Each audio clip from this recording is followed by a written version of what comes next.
Doctor साहब की दवाई से मेरी शुगर आज जो 200 रहती थी वो अब मेरी 146 से ऊपर नहीं जाती। पेशेंट को खुद से अवेयर होना चाहिए कि हमें किसका इलाज कराना है, क्या करना है। केवल पूरी ज़िंदगी दवाई खाने से कोई फ़ायदा नहीं है। तो जो इनकी शुगर कम हो रही है, जो इनका इंसुलिन कम हो रहा है, उसका सबसे बड़ा कारण है रिसेप्टर की सेंसिटिविटी टुवर्ड्स इंसुलिन बढ़ना। Diabetes do not exist in India as far as definition is concerned. Diabetes और शुगर दोनों अलग अलग चीजें हैं। नमस्कार, आप सभी का स्वागत है नेशनल खबर के खास प्रोग्राम में। आज हम आपको अप्रोप्रिएट डाइट थेरेपी सेंटर में एक ऐसे विजिटर या यूँ कहेंगे पेशेंट के तौर पे मैम आई हैं, उनसे मुलाकात कराने वाले हैं जो फिरोज़ाबाद से चल करके यहाँ पर दिल्ली एनसीआर में आई हैं अप्रोप्रिएट डाइट थेरेपी सेंटर में।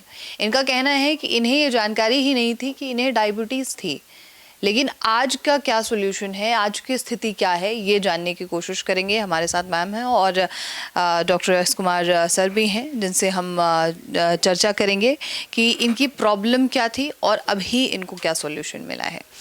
तो सबसे पहले सर, आप इनके बारे में बताएंगे, मैम के बारे में एक बार। मैडम जो है फिरोजाबाद से हैं और इनकी जो मसले थे उन्होंने हमारा वीडियो देखा और उनको ऐसा लगा कि एक बार डॉक्टर साहब से मिलके तो देखें।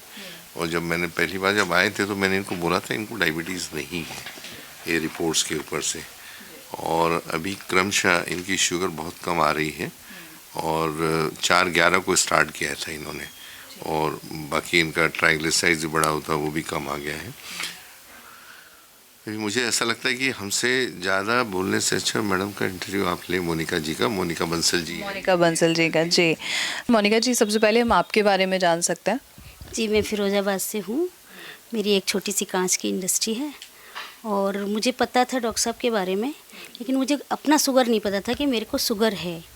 लेकिन जब मेरी तबीयत ख़राब हुई, मेरे को साइटिका हुआ, तो ऑपरेशन के लिए मेरी जांचें हुई तो उसमें मुझे मालूम पड़ा कि मेरी शुगर बहुत हाई है। तो मैंने पहले तो अपना ट्रीटमेंट साइटिका का कराया, तो उसमें ऑपरेशन में मैंने दवाइयाँ ली, लेकिन क्योंकि वहाँ जख्म होते हैं तो ज़रूरी होता है कि दवाइयाँ ली जाएँ। फिर मैंने उसके बाद जब ठीक होने के बाद मैंने डॉक्टर साहब से मिली। डॉक्टर साहब से मिलने के बाद मेरी शुगर रहती थी 200 समथिंग रहती थी खाने के बाद की, और खाली पेट की रहती थी 130 140। तो वो मैंने डॉक्टर साहब की दवाइयाँ शुरू की। उसके बाद कोई दवाई नहीं ली। डॉक्टर साहब की दवाई से मेरी शुगर आज 114 16 रहती है और आफ्टर मील मेरी शुगर 136 या 40 रहती है। जो ये 200 से अबव रहते थे। ओके। जो ये स्टार्टिंग मतलब आप 4 महीने पहले 200 रहती थी, जो 200 रहती थी वो अब मेरी 146 से ऊपर नहीं जाती। ठीक है। जब आपको पता चला कि आपको डायबिटीज़ है तो उस वक्त डॉक्टर से आपने कहीं कंसल्ट किया? नहीं, मेरे तो ऑपरेशन के डॉक्टर ने ही मुझे दवा लिखी हुई थी कि ये दवा आपको खानी है, लेकिन मेरे दिमाग में चल रहा था कि मुझे अच्छे डाइटिशियन से मिलना है और मुझे अपनी शुगर रिवर्स करनी है। ठीक है। तो मेरे को डॉक्टर साहब मिले यूट्यूब पे, तो मैंने वहाँ से इनका पढ़ के देख। वहाँ तो आपको मेडिसिन लिख दी गई कि आप मेडिसिन लीजिए। यहाँ पे आप आए हैं, यहाँ पे आए तो आपको यहाँ से क्या कहा गया कि आपको डायबिटीज़ है या नहीं है? नहीं, मुझे डायबिटीज़ नहीं बताई गई। मुझे बताया आपको शुगर सेंसिटिविटी है, जो कि मेरी खाली पेट की इंसुलिन काफ़ी ज़्यादा आई थी, जो शुगर सेंसिटिविटी के लिए डॉक्टर साहब ने बताया कि ये एक सिम्टम है, इससे आपको पता चलता है कि आपको शुगर सेंसिटिविटी है। शुगर सेंसिटिविटी आपको बताई गई है। तो 4 महीने के अंदर का रिजल्ट आप क्या देखते हैं? आप 4/11 को आए हैं, आज फरवरी चल रही है। हाँ जी, मेरा 6 किलो तो वेट कम हुआ है और मैं प्रॉपर डाइट लेती हूँ, जैसे डॉक्टर साहब ने बताया मैं पूरी डाइट लेती हूँ और मुझे बहुत फ़ायदा है। मेरे को शुगर भी कम हो गई है और ये भी अभी मैं इसे आगे कंटिन्यू कर रही हूँ, पूरा रिवर्स होता है तब।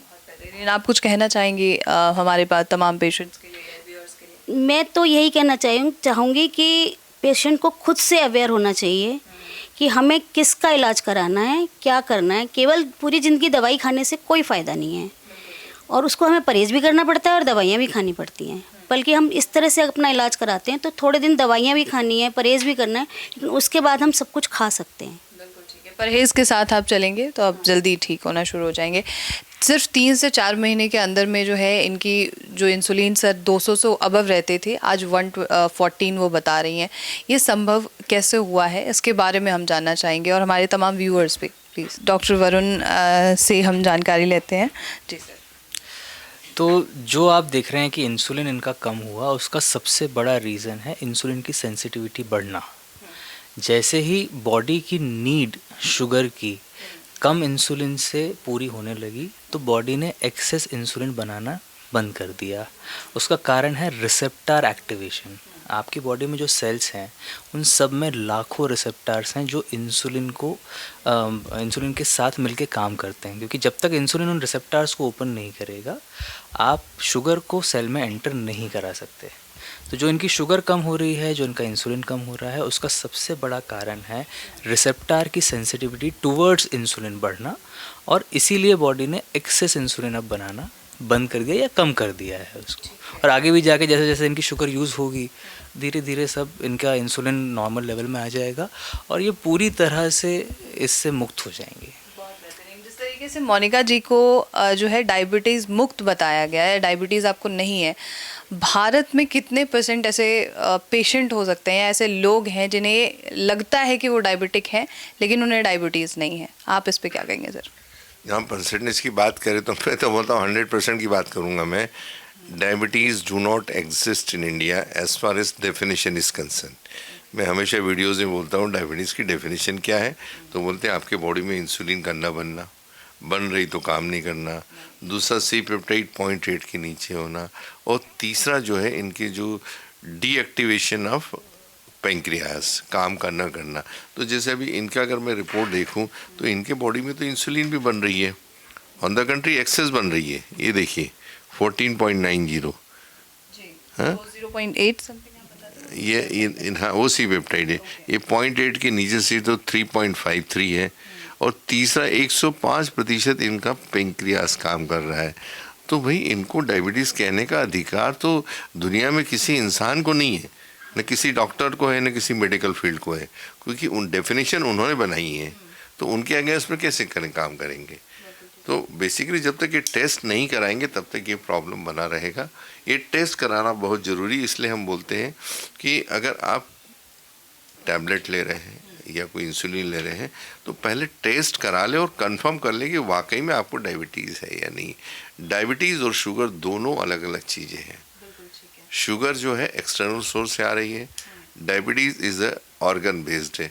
इनके तो ऑर्गन अच्छा है, ऑन द कंट्री इनके बॉडी के अंदर एक्सेस इंसुलिन है, जिसके कारण इनका इंसुलिन रजिस्टर है 2.84 जो 1 के नीचे चाहिए।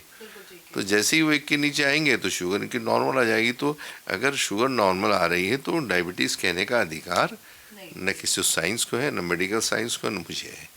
अगर हम इसको हम डायबिटीज़ कहते हैं तो मुझे ऐसा लगता है कि हमें जिस कुर्सी पे हम बैठे हैं उस पर बैठने का अधिकार हमें नहीं है। बिल्कुल ठीक है सर। हमारे पास हमारे जो व्यूअर्स हैं उनमें कई ऐसे भी लोग हैं जो इंसुलिन ले रहे हैं और काफ़ी सालों से ले रहे हैं।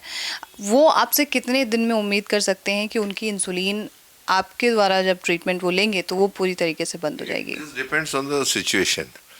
ये जो रिपोर्ट्स हैं, किसी के बीटा सेल डिस्ट्रॉय हो जाते हैं, किसी का रजिस्टेंस ज़्यादा है, तो ज़रूरी नहीं कि इनकी रिपोर्ट अच्छे आए तो हर किसी के आएंगे। और इन्होंने इसके ऊपर अमल किया, जो गाइडलाइन दी है, प्रोटोकॉल दिया, उन्होंने किया तो इनको रिजल्ट्स आए। कुछ लोग करने के बाद अमल नहीं करते, प्रोटोकॉल नहीं करते, तो उनको रिजल्ट कहाँ से आएंगे। लेकिन हर जो डायबिटिक पेशेंट है इंडिविजुअल उसके रिपोर्ट्स होते हैं और उसके इंडिविजुअल रिजल्ट्स होंगे। सबके रिजल्ट्स अलग अलग होंगे, सबको समय अलग अलग लगेगा और सबकी परिभाषाओं में ये जो आंकड़े हैं अलग अलग होते हैं। तो हर अच्छी चीज़ में कोई ना कोई बुरी चीज़ ज़रूर होती है। क्या आपका जो पूरा ट्रीटमेंट है उसमें भी कोई साइड इफ़ेक्ट है किसी भी तरीके का? इसका साइड इफ़ेक्ट एक ही है जो मैंने वीडियो में कहा था, ह्यूमन रेजिस्टेंस। ह्यूमन रेजिस्टेंस जब तक ठीक नहीं होगा कोई डायबिटिक पेशेंट ठीक होने वाला नहीं है। आपका माइंडसेट आप चेंज कर सकते हैं? माइंडसेट चेंज करना पड़ेगा। आपकी परिभाषा बचपन से क्या हो गया कि हमने सूरज को सूरज बोल रहे हैं, चांद को चांद बोल रहे हैं। अगर किसी ने शुरुआत में सूरज को चांद और अभी चांद को सूरज बोला तो अभी वैसे ही चलता ना। तो एक तरह का जो फिक्स आइडियोलॉजी है वो माइंड में बैठ गई है और उसको निकालना बहुत मुश्किल है। Thank you so much sir for the information. Thank you so much Varun ji और thank you so much Monika ji. तो ये है पूरी रिपोर्ट और पूर्ण जांच जब कराएंगे तभी जानकारी मिलेगी कि आपको डायबिटीज़ है या नहीं है। तो तमाम जो जानकारियाँ ऑलरेडी हमारे पूरे प्रोग्राम्स के दौरान जिक्र किया जाता है, उन टेस्ट को ज़रूर कराइए, जिससे आपको भी पता चल सके कि आपको दवाइयाँ लेने की ज़रूरत है या नहीं है, इंसुलिन पर जाने की ज़रूरत है या नहीं है। बाकी कोई सवाल हो तो वो आप हमसे कमेंट बॉक्स में पूछिए। Thank you.